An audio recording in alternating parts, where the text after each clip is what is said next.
मेरे प्यारे साथियों, परीक्षा पे चर्चा के इस महत्वपूर्ण एडिशन में आपका बहुत बहुत स्वागत है। इस बार परीक्षा पे चर्चा कुछ अलग है, कुछ खास है। बहुत सारे स्टूडेंट्स ने मुझे ये सजेशन भेजा था कि देश के अलग अलग हिस्सों में भी परीक्षा पे चर्चा होनी चाहिए। तो इस बार मैंने देश के अलग अलग हिस्सों में भी स्टूडेंट के साथ बैठ करके परीक्षा पे चर्चा की।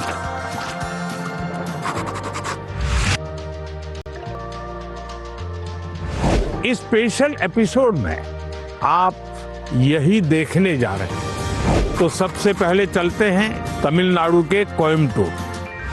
तमिलनाडु के स्टूडेंट्स की एनर्जी, उनकी क्यूरियोसिटी ने मुझे बहुत प्रभावित किया।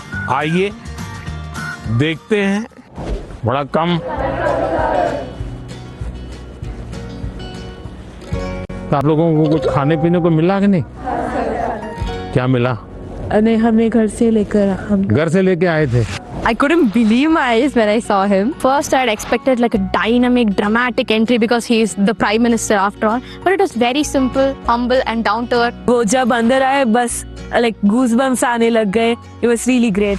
ऐसा है कि मैं कई वर्षों से 10th और 12th के जो बच्चे हैं उनसे बातचीत करता रहता हूँ परीक्षा पे चर्चा।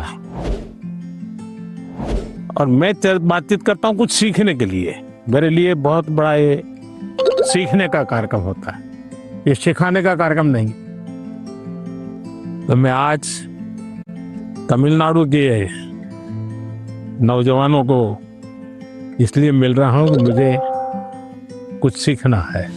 तो आप में से अगर कोई कुछ बातें करना चाहते हो, अपनी बात बताना चाहते हो, मुझे सुनना है। कौन शुरू करेगा?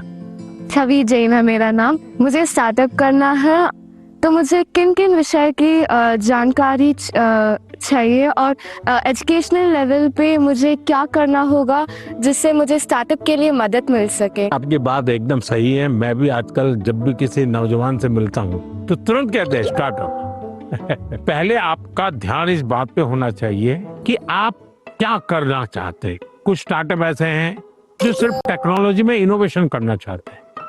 किसी को लगता है मैं ड्रोन बनाऊं, किसी को लगता है कि मैं घर में बिजली की व्यवस्था ऐसी खड़ी कर दूं। अपने किसी 4 दोस्तों को देख जानती होगी जो टेक्नोलॉजी में एक्सपर्ट हैं। एक आध दोस्त है फाइनेंस में एक्सपर्ट है।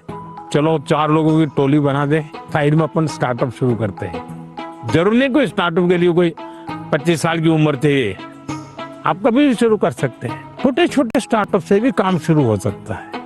तो मैं समझता हूँ कि अगर आपकी रुचि है तो बहुत अच्छी बात है। कुछ स्टार्टअप चलाते हैं, तुमको मिलने जाना और एक प्रोजेक्ट रिपोर्ट बनाओगे, उनको बताना चाहिए मैं स्कूल से हूँ, मैं स्कूल का प्रोजेक्ट बना रहा हूँ। तो वो छुपाएगा नहीं, आपसे बताएगा। तो धीरे धीरे आपको ज्ञान भी मिलेगा कैसे कर सकते हैं। सर, हमेशा मुझे ये डर रहता है कि कहीं मैं पढ़ाई में ज्यादा फोकस करूँ तो मैं अपनी पैशन खो दूँ। अगर मैं अपने पैशन पे ज्यादा फोकस करूँ तो मेरी पढ़ाई छूट जाएगी। दोनों के बीच में बैलेंस कैसे लाऊं? देखिए, पहली बात है कि 2 अलग चीजें, ऐसा आप मानते क्यों हैं? दोनों उपयोगी हैं। जैसे मान लीजिए आपको आर्ट का शौक है? और आपने साइंस का कोई विषय पढ़ा और उसमें कोई लैब की चर्चा है और कुछ केमिकल मिलाने की चर्चा है। तो आप ऐसा कीजिए, कागज लीजिए, लैब बनाए, कागज पे पेंटिंग कर लैब बनाए। फिर जो केमिकल पढ़ने के थे हर बोतल में केमिकल का नाम लिखे।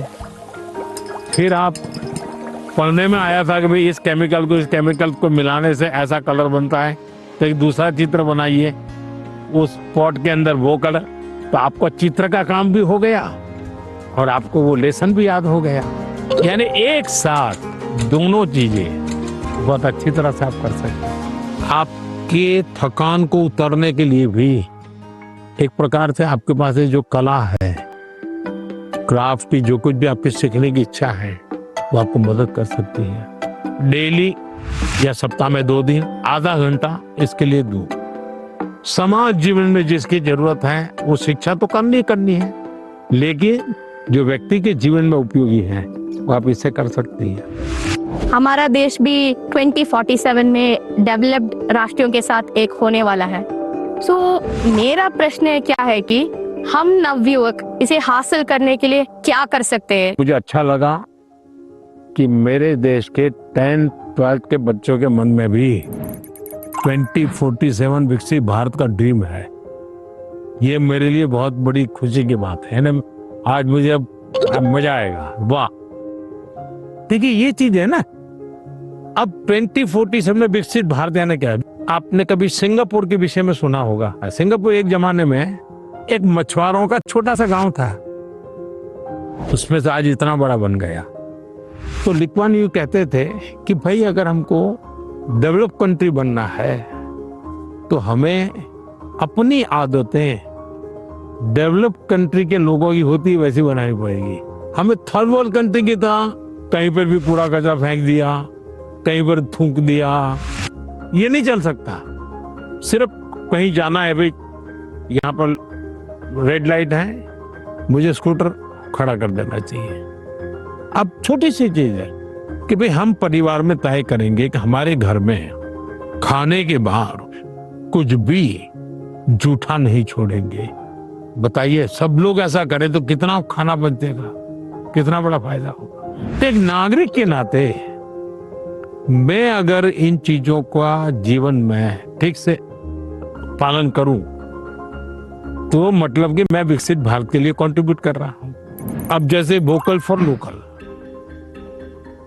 मैं मेरे देश की चीजें खरीदूंगा।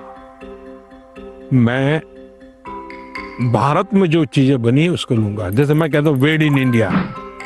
अब कुछ लोग, पैसे वाले लोगों को लगता है दुबई में जाके शादी करेंगे। वहां हिंदुस्तान में क्या कमी है भाई? हम सब देश के नागरिक छोटी छोटी चीजों को करें, हम जरूर विकसित भारत बनाने में अपना दायित्व निभा सकते हैं, हम कंट्रीब्यूट कर सकते हैं। I was shocked that, oh my God, a student is actually concerned about this. And he told us that it's the small steps that matter, not the large ones.